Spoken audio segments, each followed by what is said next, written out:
morning and good evening. My name is John Githongo, publisher of The Elephant. And this morning we're honored to, well, it's morning in Chicago is where you are, Professor. Right. And so we're honored to have with us Professor Adia Benton, who is a professor of social anthropology at the University of Northwestern in Chicago. And Adia is also winner of the Carson Prize for her book, HIV Exceptionalism, Development Through Disease in Sierra Leone. And I'll be hoping that we can maybe touch on it in our conversation, Professor. So thank you very much for joining us at the Elephant. The big time difference. It's early. It's in the morning where you are in Chicago. It's early evening here in Nairobi. Thank you very much for joining us. Can I just straight off before anything ask, how are you keeping? How are you and your family coping with it's already become a sort of tired sort of term with this new normal, with the lockdown and the disruption that COVID-19 has caused. Given the fact that you've studied pandemics as a scholar and these kind of disruptions as a scholar for quite some time, but how is it treating you personally? How are you managing? It's been tough. I think we've been sheltering in place since the middle of March, and it's been quite a long time. The children are at home, which means that I'm having to manage that with me and my spouse. We're managing that pretty, I think, well, as well as we can. And because I'm also teaching at the university remotely, so I'm basically not struggling, but definitely having to juggle a lot of different things, different things. What are you going to do? We're all in the same boat, and there are a few essential workers in the house. Yeah. So here we are. Oh, I mean, Prof, I mean, you have studied. You have studied sort of as a social anthropologist. You've studied the way that pandemics, epidemics, whether it's HIV, Ebola, etc., sweep through communities and the changes they make and how communities cope. And you've done work in West Africa on it. And what are your sort of ruminations about the behavior of COVID-19, and then our reaction to it as human beings, nation states? We can see the disruption it's caused us. We're both talking on Zoom, and I'm able to find academics like you now because I know everyone's locked in one place. Right. Well, I mean, so one of the things that I've been thinking about, so when you asked me how am I coping during the lockdown, it's been a really long one. One of the things that I remember during the West African Ebola outbreak, so when Sierra Leone was affected, one of the first, well, not one of the first interventions, but one of the more criticized interventions was this very long, it was like 3-week lockdown. So they started with curfews. And what happened, what was controversial about those curfews was that poor people were expected to stay at home, but the elites were going to parties at the hotels and so I remember seeing on Facebook, you told us to stay home, but I saw all the rich people and the white people at the hotel bar and pool. And so there was a lot of shaming around that. And so when these lockdowns happened, one of the things that many public health experts were trying to say is if you want people to stay home, if you think that this is going to be an intervention that can actually work, you need to provide for people. You need to make sure that you have to understand what their needs would be. How will the intervention actually affect the day-to-day life? Because the thing is the disease is the most important thing for public health. the disease is the most important thing for the government, but it's not the most important thing for the people in the community. No. They need to eat. They need to go continue the work of making a life. And so, you know, one of the things that I'm not sure if it really worked, but one of the things that did come out of that was that recognition that you actually have to consult with communities and understand their needs and understand how shutting down everything is actually affect how interventions themselves become a part of the social fabric is kind of how I frame it. And so the public health apparatus as it existed, you tried to use that opportunity to do health outreach, so to explain how it is the disease gets transmitted in sort of lay local terms, but also to identify potential cases and try to isolate them and offer treatment. But again, you have to have systems that are very much oriented towards the care of people, not the punishment, not the discipline, not the restriction, not the containment. And I think that's often where we lose sight. That's what we lose sight of during these kinds of outbreaks, is what ultimately happens is the existing rifts in a society, the existing inequalities in the society. Yes. All of the challenges related to labor and work and health all kind of come together and cause problems for both the state apparatus, but also the people who are supposed to be experiencing the intervention. Yeah.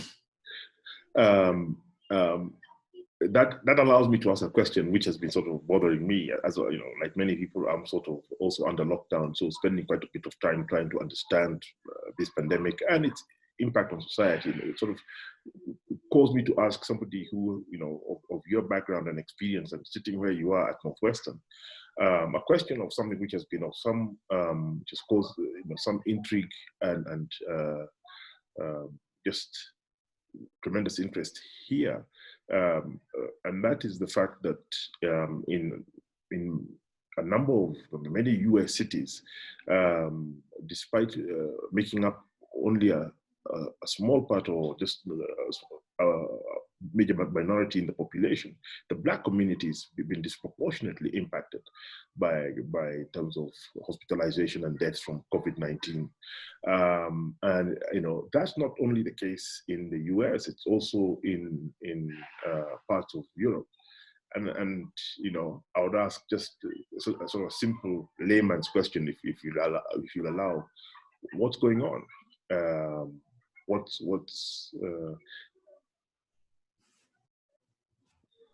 So, you know, that's an interesting question, because I've in some ways I anticipated it, but you know, you kind of don't want to say that you expect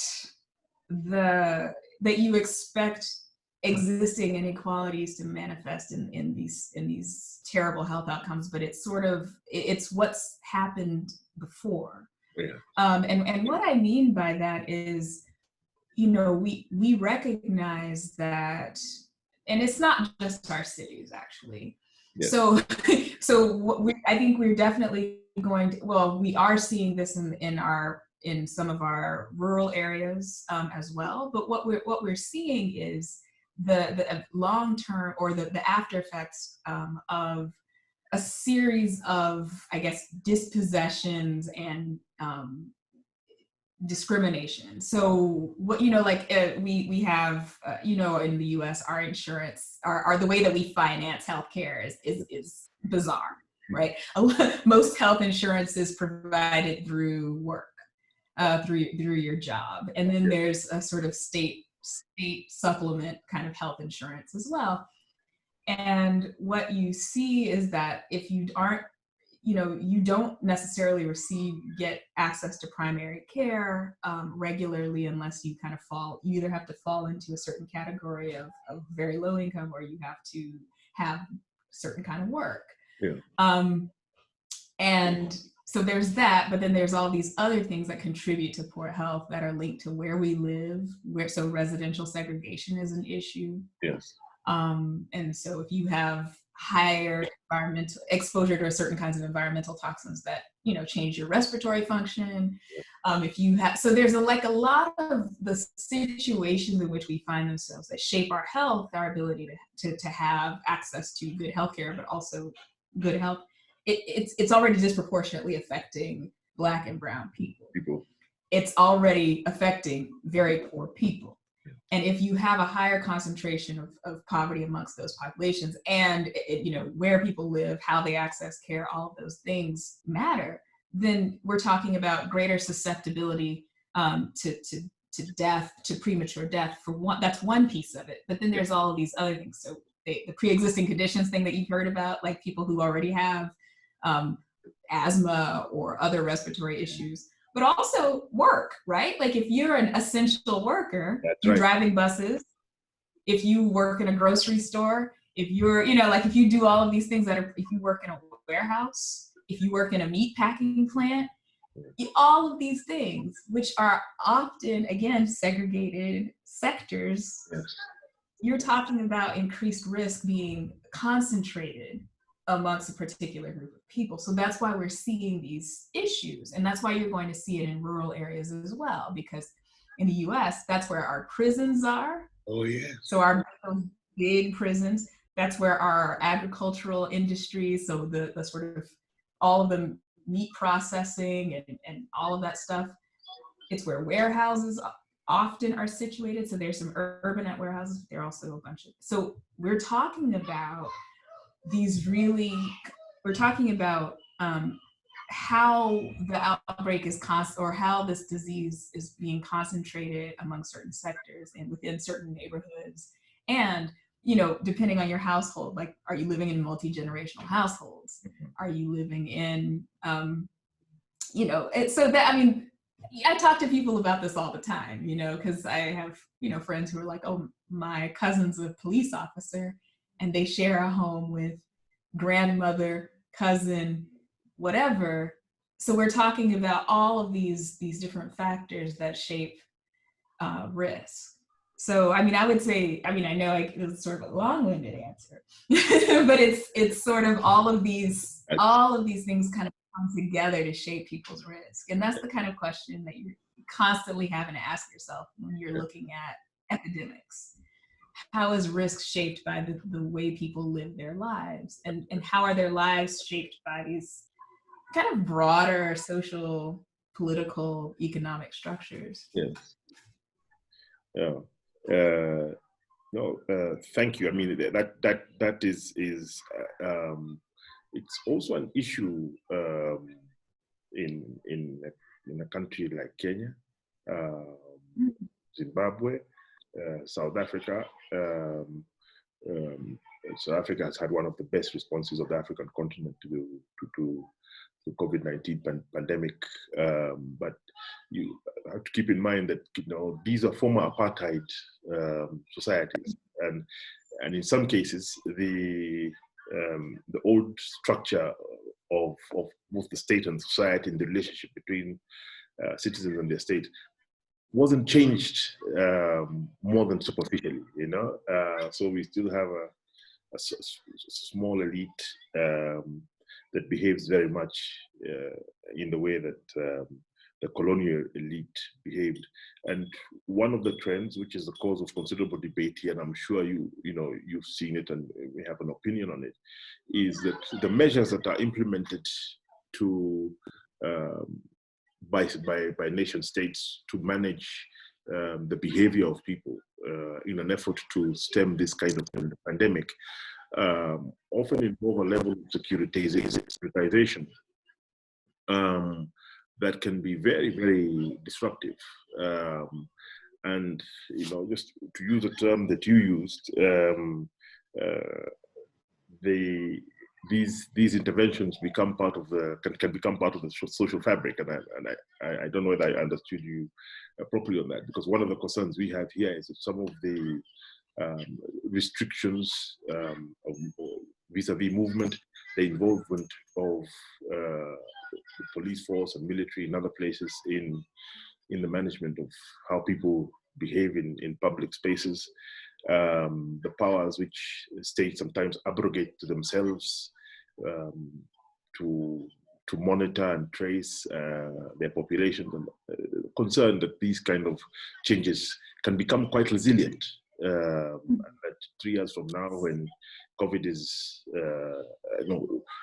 maybe not no longer there, but we have a completely different, we manage it with a completely different perspective towards it. There's a concern that that some of these changes can become quite resilient and restructure society. I'd be keen what your comment would be to that kind of reflection. Yeah, no, I think you're right, and I think one of the things that we're learning, or I guess relearning here in the States. I mean, I can speak specifically to the question of securitization, but what I wanted to say is when a lot of what this is causing is austerity, right? Yeah. And so what we're getting is we're going to pull back on all of these different things, and when we get back to normal, we'll restore them. But no, that's not what's going to happen. And I think many of us are correct to worry that austerity measures that we learn to live with actually become the normal. And that's actually why we have this problem with public health, at least in our country. I think to some extent, actually throughout the continent as well. Yes. Is that at some point an austerity measure in the 1980s, basically shaped a lot of our health systems, right? They said, oh, you don't really need this hospital, or you don't need this many beds in your hospital. You don't need this many people in your civil service payroll. Yes. Why don't you just have more community health workers who are volunteers, right? Yeah. And so that ultimately shaped a lot of what we're seeing. It kind of created the problem that we are seeing in a lot of the countries that we're familiar with and that we're talking about. But this question too so one of the things that also happened with austerity is that even though I'd say military gets cut back here and there, it still ends up having a lot of, because of how militaries are professionalized, how some of our, at least in the States, we have, definitely more professionalized in Africa because of initiatives taken by imperial powers, right? But the police as well, they end up having some of the expertise that we would like our public health sector to have. That's right. And so what ends up happening is, and this actually happened in Sierra Leone, where during the Ebola outbreak, the president said, hey, the Ministry of Health is not handling this properly. I want to put the Ministry of Defense in charge. Uh-huh. Which people, we're skeptical. We hear that and we're like, oh no. Either they're trying to make the general the president, or, something is happening here, right? And I think there's something to be said about the fact that even President Trump is saying things like, oh, this is a war against our invisible enemy. And so at that point, the logic of the National Guard makes sense. The idea that frontline workers can be sacrificed. Yes.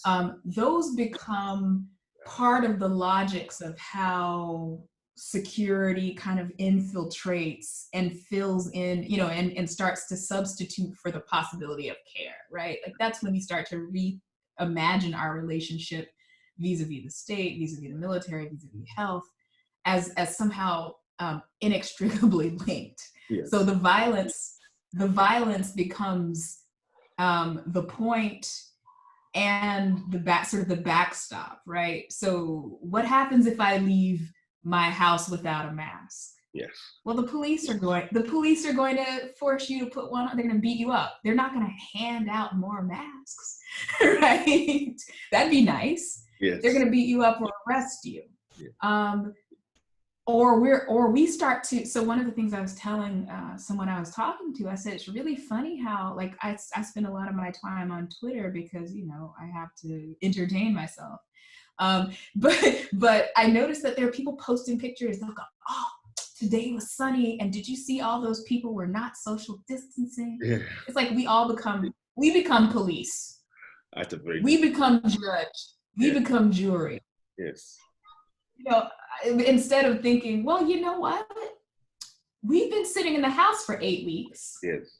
I think, I can understand why someone would want to be outside in the sunshine, in the grass. Like, I'm not sometimes I'm not going to be saying, you know what, if I'm outside, maybe I'll get sick. You know, like, I don't know. It's sort of a funny thing to say, but we need to really think about what it is that these interventions are doing to people, and like how we can imagine these as relations of care and not of punishment, of discipline, or of discipline even, right? Like, oh, you know, this, I don't know. It's a very, I'm still thinking about it, but I'm struck by how quickly we all become cops. We're delegated, you know, delegated the police force or whatever. We're the sort of the COVID-19 deputized police.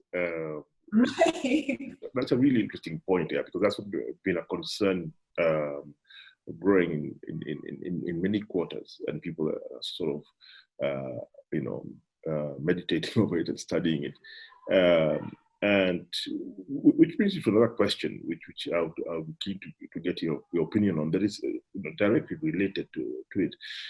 I mean, there appear to be two broad schools of thought in terms of how to respond to this crisis. Of course, very nuanced in each sort of nation-state context. In the case of the U.S., where you have a federal system, there are differences between state and state, and of course you have a very unique federal response.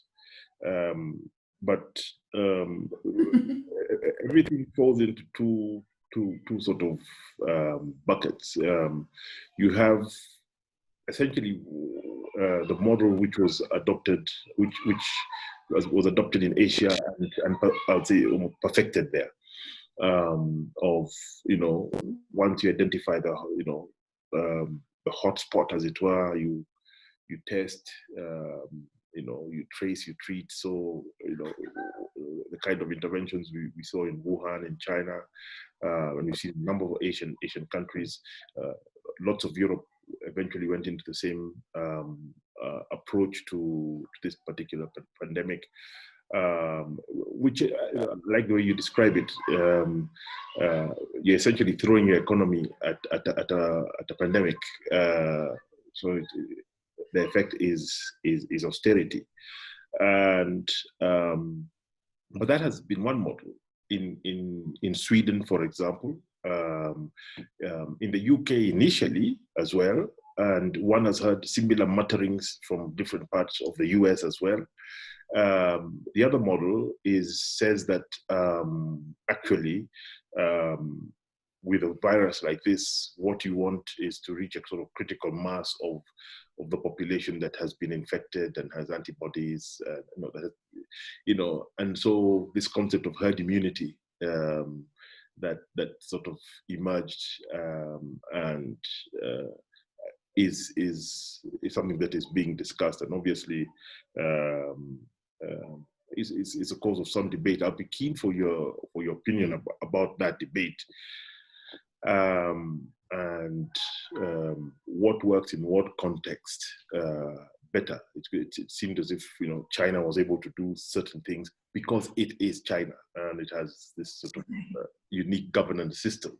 But now democratic countries also attempting to do similar lockdowns and restrictions that are much more difficult in a free and open society. Yeah, one thing I kind of want to think about, or I don't know if it's a caution, but so I would say one thing that China did, though, is China actually they did one area, right? Like they just said, hey, this is the hot spot, and they did whatever it is that they did in that space. So they locked that place down. We're talking about a country with lots more people. So everybody else was moving fairly smooth, moving fluidly. I think there was still kind of regional spread.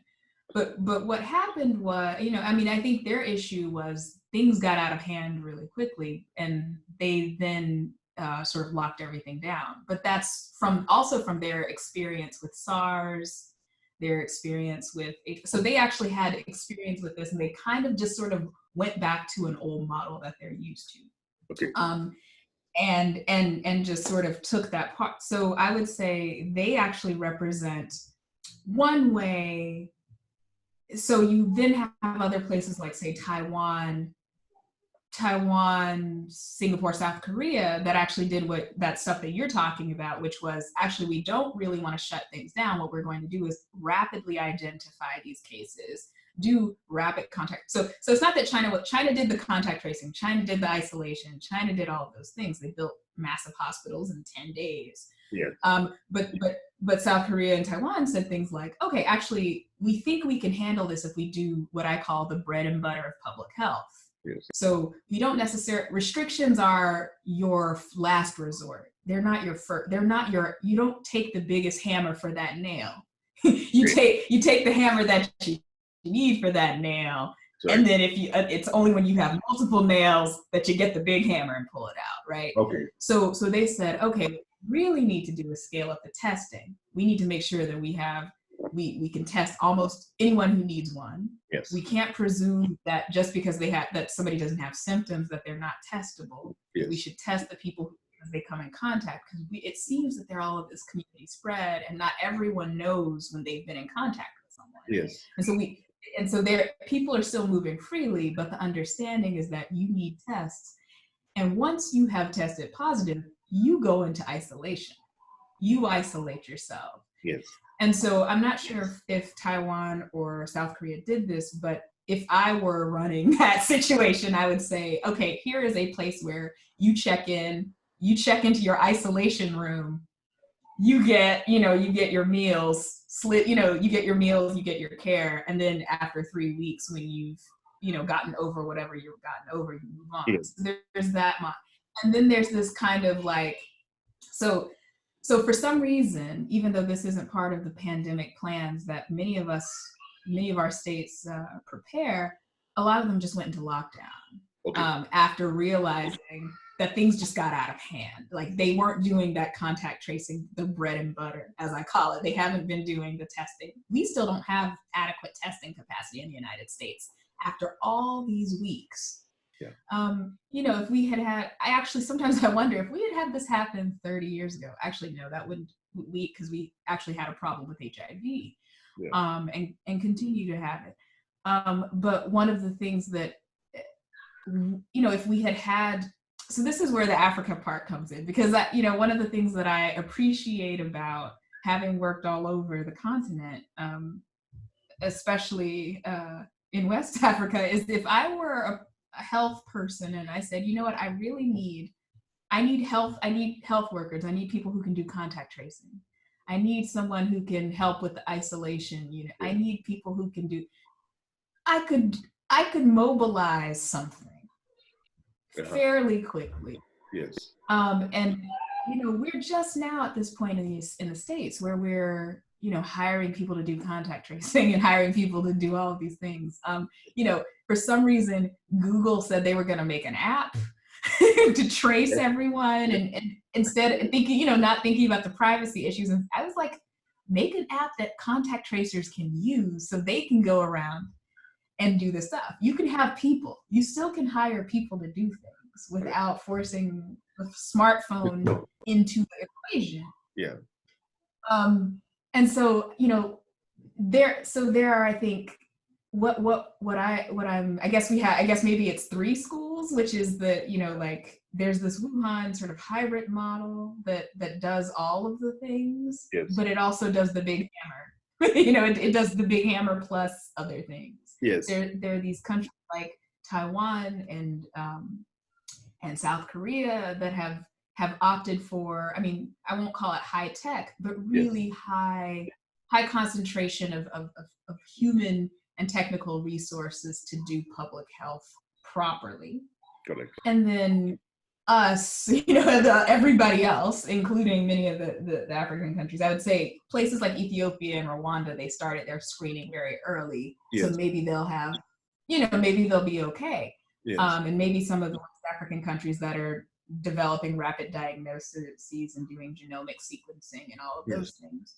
But what we're really struggling with is the fact that we didn't have that real commitment to building institutions and infrastructure, or at least trying to step in and generate that response immediately.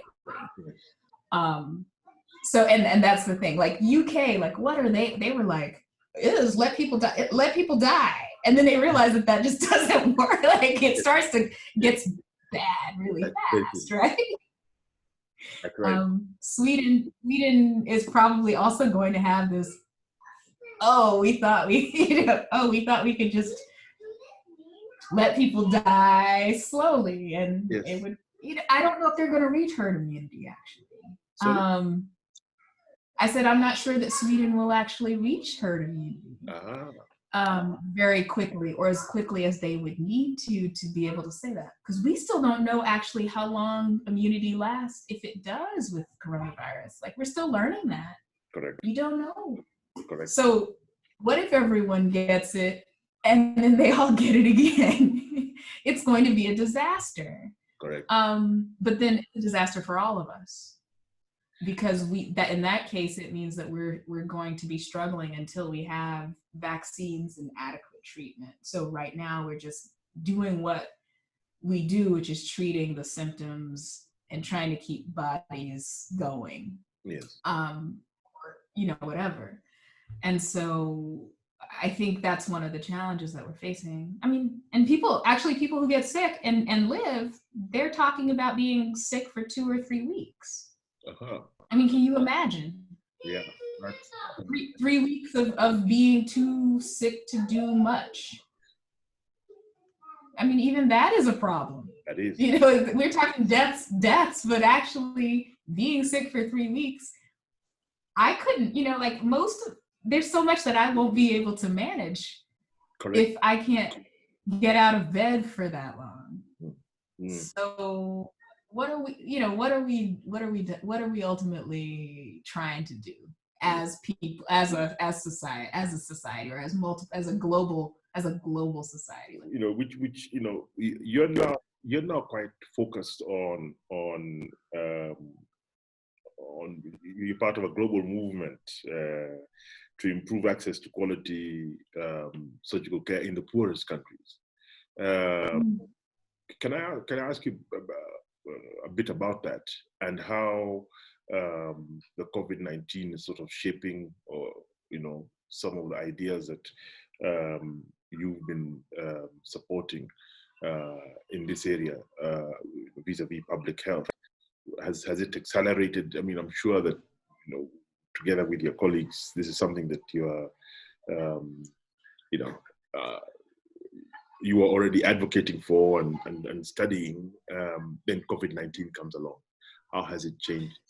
How has it affected your sort of work on in pushing for that?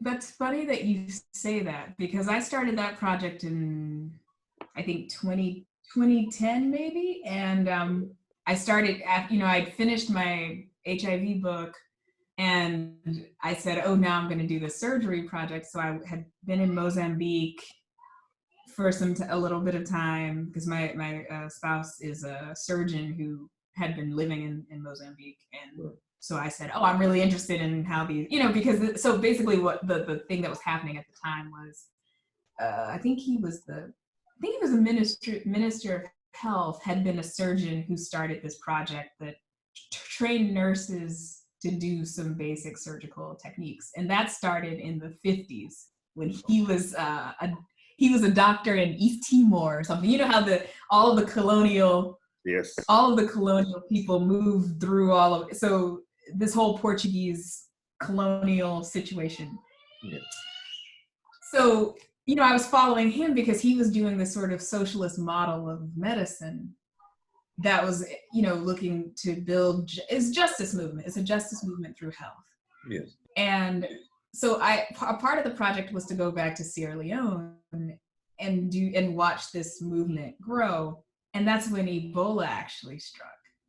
So my surgery project was derailed I had to stop thinking about it because of Ebola. And in fact, this meeting that was supposed to happen, I think it ended up still happening, but I had to rethink, so do I look at how it affects this, or is there something else going on? So ultimately that project it's still on hold. But one of the things that I was trying to argue was that this group of people, of surgeons and anesthesia people, obstetrics, all of these folks were trying to say, we are also a part of public health. We are also, if you're going to talk about just health systems, if you're going to talk about everybody who needs services getting those services, you have to also talk about surgery. And at the time, we're talking about farmers who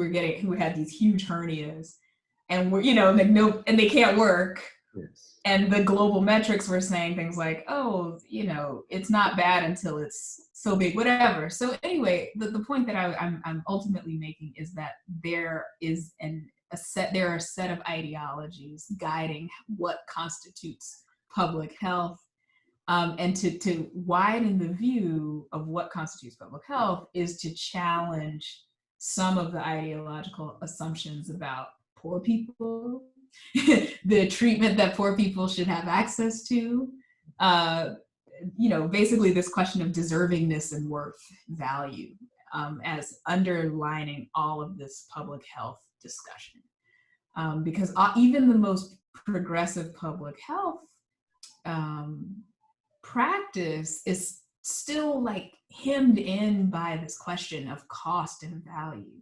Yes. Can I get more out of this for the smallest price or the lowest price? And it's like, well, even the price is a sort of social construction, right? Yes. It's a cultural construction. Yes. If you think that the value of life is, or the number of years life lost or whatever they call it, according to, because of a hernia has a value, then you're already on the wrong track. Right. And so to some extent, it fits into this bigger question of how we become prepared for this sort of catastrophic outbreak or epidemic that we're seeing now.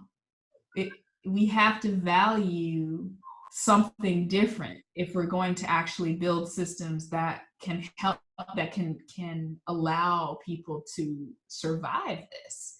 Takes me back to a question which I should have asked at the very beginning, with you sitting at Northwestern University. What explains America's response to COVID-19? As I said, the whole world we are watching quite fascinated.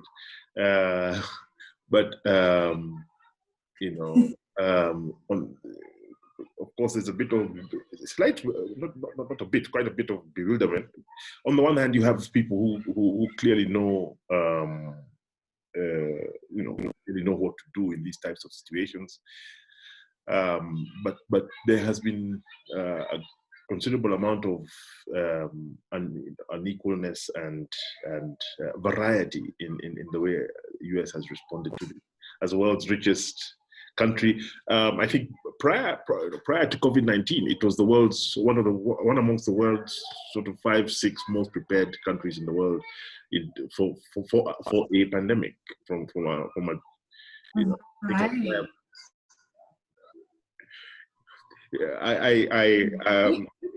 I'm not going to talk about the provenance but I mean I'll check out, but I've seen the chart in terms of by 2019 which countries in the world were most prepared, and I think the US was up there in terms of being ready to face a pandemic. Developments have been rather different.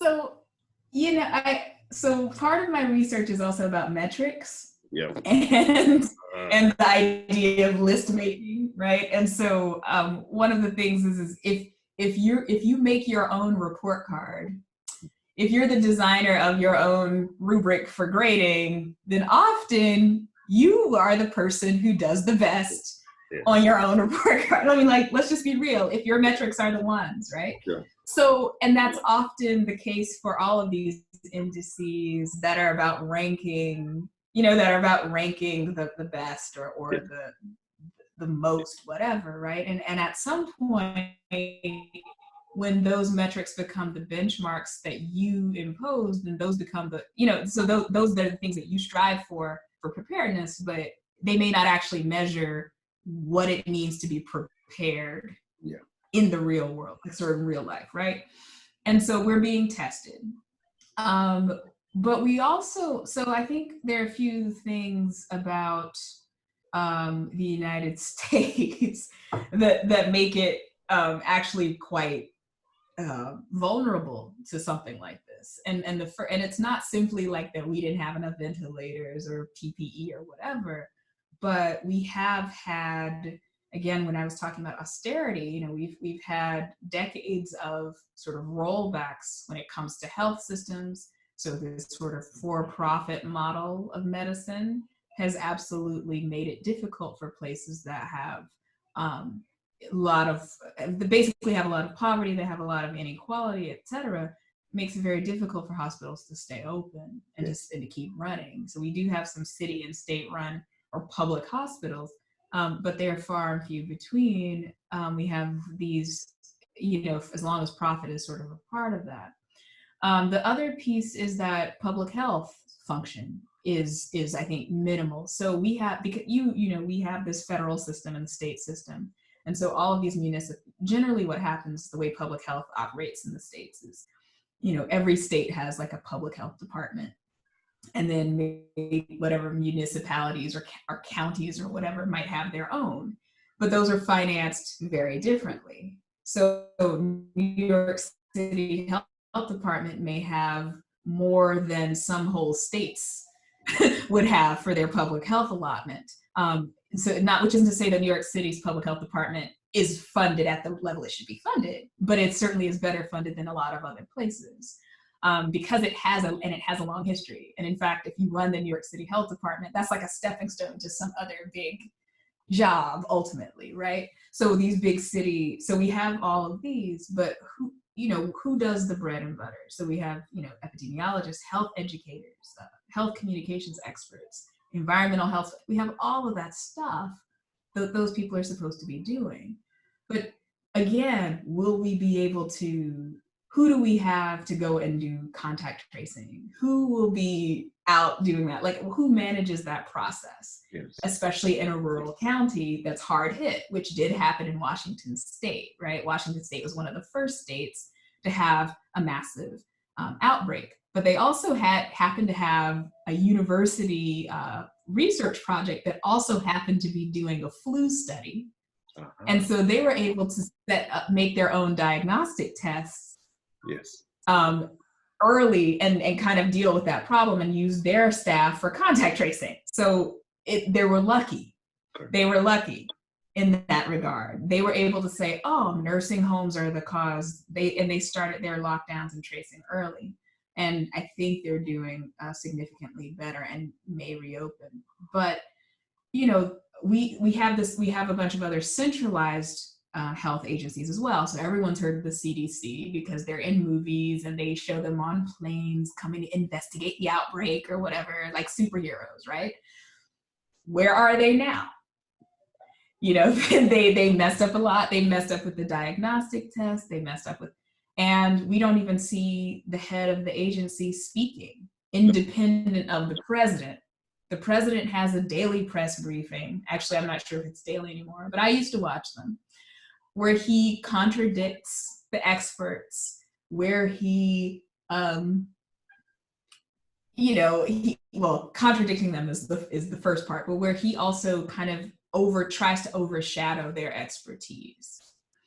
And so what we're dealing with is this sort of weird political landscape where many of the agencies, many of the organizations that we would expect to be running the lead are not doing so. Yes. And it's not clear whether that's through presidential decree or if it's because we are sort of realizing the limitations of our institutions more generally. I would say it can't be that, because the CDC also did one of the largest interventions in the history of the agency in West Africa during the Ebola crisis. Yes, right. So we know that they have the ability to deploy and focus on one issue under conditions of emergency. Mm-hmm. But what is stopping them from being able to do that and to run the lead under these circumstances?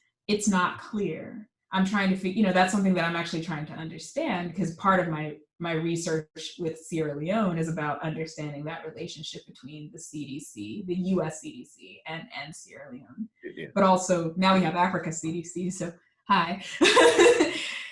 Which I'm very excited about, actually, because they've actually done quite a lot of work in Africa during COVID. They've been in the past 3 years that they've been in existence, even though I think the director only got his actual physical office a few months ago, they've been doing emergency relief efforts all over the continent. Yes. They've been sending health workers. They've been sending epidemiologists. Correct. The head of that CDC used to work at the US CDC. So what I'm getting at is the capacity should be there. Yes. To some extent, enough. But we're not seeing that leadership, and we're not seeing that the sort of benefits of that in our country. Yes. Just one final question as we close, Adia, is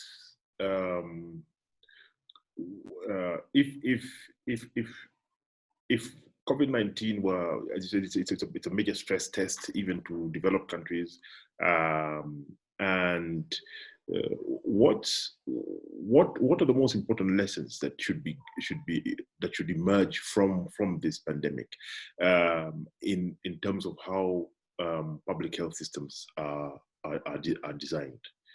It seems to me, I know for us here in Africa, who implemented structural adjustment programs that essentially defunded a lot of health, privatized it, so it's very fragmented. So there's a bit of rethinking of that model, because it's one which doesn't really help the majority of the population in this kind of situation, and others as well. But if you what are some of the takeaways for those who are designing the health systems that are supposed not only to respond to something like COVID-19, but supposed to keep an entire population in a reasonable state of health? I think it seems like, I feel like we often dance around this, which is, there were a series of initiatives leading into austerity. So right before austerity, and that progressive movement died with austerity. But, well, maybe it didn't die. I think it sort of persists. We still have the People's Health Movement, which emerged out of that moment. But in the late 70s, we finally had, I think, a kind of global agreement that we needed something that looked like primary care, primary health care.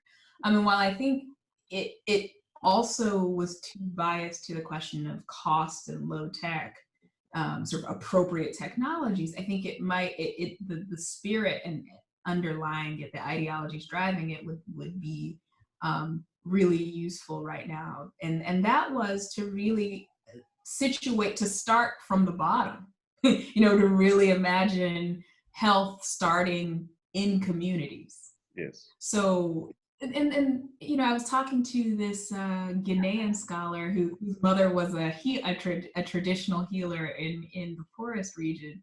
Yes. And he was saying, he told me, he said, my mom used to be the front line.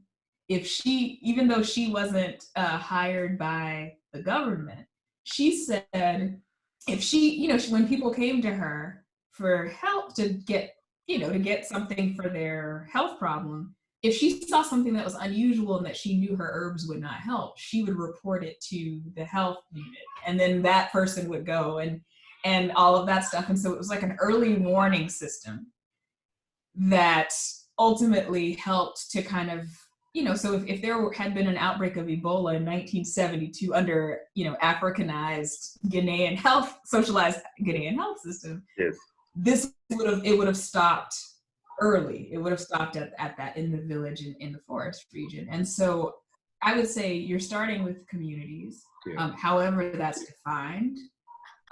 We even had that movement in the 70s in the United States where we said, let's do neighborhood health centers, all of those things. Right. So nothing. You're hiding. He has not been. So, and so that would be my thing, is that we revisit those old models that actually think about the community as the sort of starting point, and then build out.